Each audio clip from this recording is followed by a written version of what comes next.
நீங்க கேட்டீங்களா அவர் பேசினத? கேட்டேன்.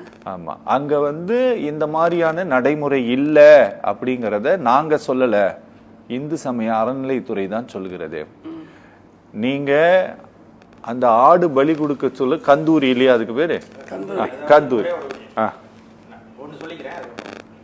அங்க சமைக்கிறதுக்கான கூட எதுக்கு இருக்குன்னு மட்டும் சொல்லணும் அவர். சரி, இந்த கந்தூரி கொடுப்பதற்கான வசதிகள் செய்யப்பட்டிருக்குன்னு வைத்த போர்டை எடுக்க சொன்னது 4/12/2024 மாவட்ட ஆட்சியருடைய அறிக்கைப்படி தான் எடுத்தாங்க. அத அங்க அப்ப இருந்துதான் பிரச்சனை ஆரம்பமாகுது.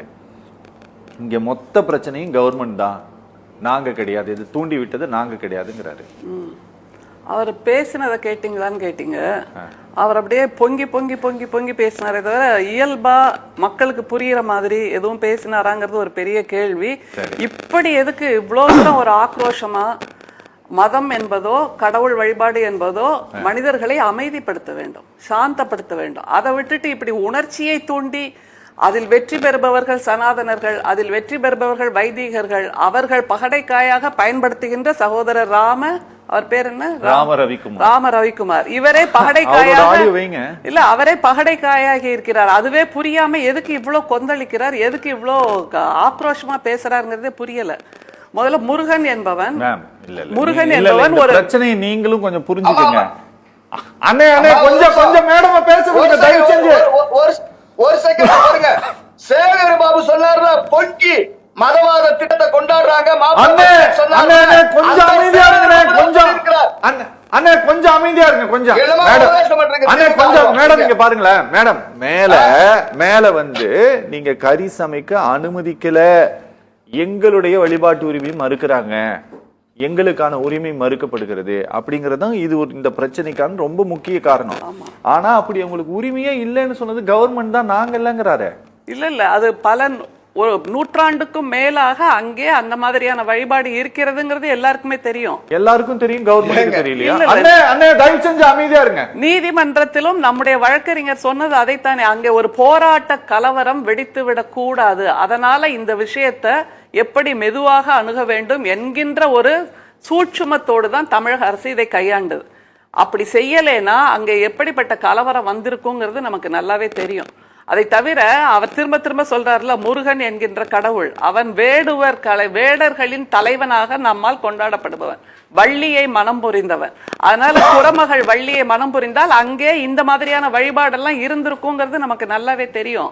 அது மாதிரி இஸ்லாமியர்கள் அங்கே பல நூற்றாண்டுகளாக இந்த மாதிரி கந்தூரி என்கின்ற வழிபாட்டை செய்கிறார்கள், அதுவும் நமக்கு தெரியும்.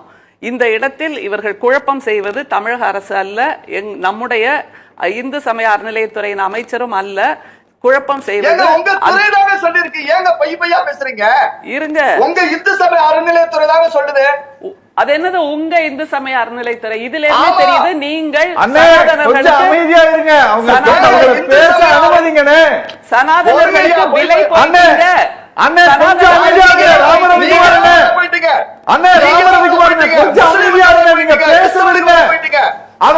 போட்டீங்க. அப்பதான் உங்களுக்கும் பாயிண்ட் கிடைக்கும். யோக்கியர் மாதிரி பேசப்படுது திமுக அரசு. நீங்க கொஞ்சம் அவங்கள பேச விடுங்க, அப்பதான் உங்களுக்கும் பாயிண்ட் கிடைக்கும். கொஞ்சம் பேச விடுங்க. பாயிண்ட் எல்லாம் இருக்கு இல்ல, கொஞ்சம் பேச விடுங்க, அப்ப பேச விடுங்க, உங்ககிட்ட தான் பாயிண்ட் இருக்கு. இந்தியாவிலேயே மிக அதிகமாக மக்களிடம் எடுபடுகின்ற ஒரு விஷயம் எதுன்னா இந்த மதம் சார்ந்த விவாதங்கள் தான். அதைத்தான் இப்போ அவர் செய்துட்டு இருக்கார் சகோதரர். அதுல மிக முக்கியமா பழங்கானத்தம் ஆர்ப்பாட்டத்துல நம்முடைய ராஜா அவர்கள் ஒரு உரையை சொன்னார்ல, அதைத்தான் இன்றைக்கு இந்தியா கூட்டணி தலைவர்கள் மறுத்திருக்கிறார்கள். நீங்க நினைவில் வச்சுக்கணும். அவர் என்ன சொன்னார்? அயோத்தி தான் ஆரம்பம். அயோத்தி இங்கு முருகப்பெருமானின் வீட்டில் இருந்து தொடங்குகிறது. இங்கு உள்ள இந்து விரோத தாலிபான் அரசை முடிவுக்கு கொண்டு வரப்படும் 2026 முகூர்த்தம் குறித்தாகிவிட்டது என்கின்ற இந்த மத விரோத மக்கள் நல்லிணக்க விரோத பேச்சுக்காகவே அவரை கைது செய்திருக்க வேண்டும். ஏனென்றால் இப்படி ஒரு உள்நாட்டு குழப்பத்தை மக்களை பிரித்தாளுகின்ற ஒரு சூழ்ச்சியை அவர் தானே செய்யறார். அவர் சொல்லுகின்ற அந்த சூழ்ச்சியின்படிதான் இவர்கள் ஆடிக்கொண்டிருக்கிறார்கள் தான் நாங்க சொல்றோம். இப்ப இந்துக்களுக்குள்ளேயே அவர்கள் பிரிவினையை உருவாக்கி கொண்டிருக்கிறார்கள். சனாதனர்கள், வைதிகர்கள், பிராமணர்கள் என்று சொல்லுகின்றோம். நமக்கு அந்த மாதிரி ஜாதி பாகுபாடெல்லாம் எதுவும் கிடையாது. ஆனா பிராமணர்கள் என்பவர்களே பிற மனையிலிருந்து வந்தவர்கள் அர்த்தம் இருக்கு. அதாவது இந்தியாவில் அவர்களுக்கு எந்த பங்கும் கிடையாது. ஆனால் இந்தியா முழுமைக்கும் மீண்டும் அவர்கள் சொந்தமாக்கிக் கொள்ள வேண்டும், கபலீகரம் செய்ய வேண்டும் என்பதுதான் அவர்களுடைய நோக்கமாக இருக்கிறது. அதற்கு அவர்கள் முன்னாடி வந்து நிக்க மாட்டாங்க. ஆனால் இந்துக்களையே பகடைக்காயாக பயன்படுத்துவார்கள். அதைத்தான் இப்போ ராம ரவிக்குமார் அவர்களும் செய்துட்டு இருக்காருங்கிறத நீங்க நினைவுல வச்சுக்கணும். அவர்தான் காய் ஆகி இருக்கிறார். அவரை போல் பலரையும் அவர் உருட்டி கொண்டிருக்கிறார் மிக முக்கியம்.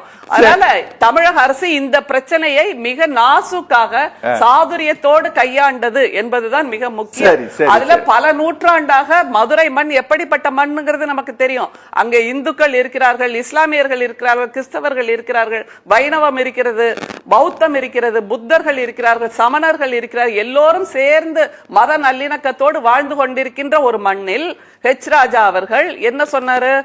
முகூர்த்தம் குறிச்சாச்சுன்னாரு. இவர் எண்ணெயிலிருந்து இப்படியாக ஒரு ஜோதிடர் இல்ல எவ்வளவு மத விரோதமான ஒரு பேச்சை அவர் பேசிக் கொண்டிருக்கிறார். அதற்குத்தானே இவர்களை எல்லாம் பயன்படுத்திட்டு இருக்காங்க. அவங்க இவர்கள் தங்களை அறியாமலே விலை போயிருக்கிறார்கள். அந்த வார்த்தையெல்லாம் நாங்க பேசியிருந்தா இந்நேரம் எங்களை வந்து தேசிய புலனாய்வு முகமை கைது செய்திருக்கோம். அததான் நான் சொல்றேன். தேசிய புலனாய்வு முகமை கைது செய்திருக்கோம். நம்மள ஆன்டி இந்தியன்ஸ் சொல்லிருப்பாங்களா இல்லையா? நீங்கள் உங்களுடைய நாட்டுக்கு ஓடி போங்கன்னு சொல்வாங்களா இல்லையா? இப்ப ஏன் அதையெல்லாம் அவரை பார்த்து சொல்ல மாட்டேங்கிறார்? ராம ரவிக்குமார் அவர்கள் பதில் சொல்ல வேண்டும். நீங்க சொல்லுங்க. சரி இணைப்புல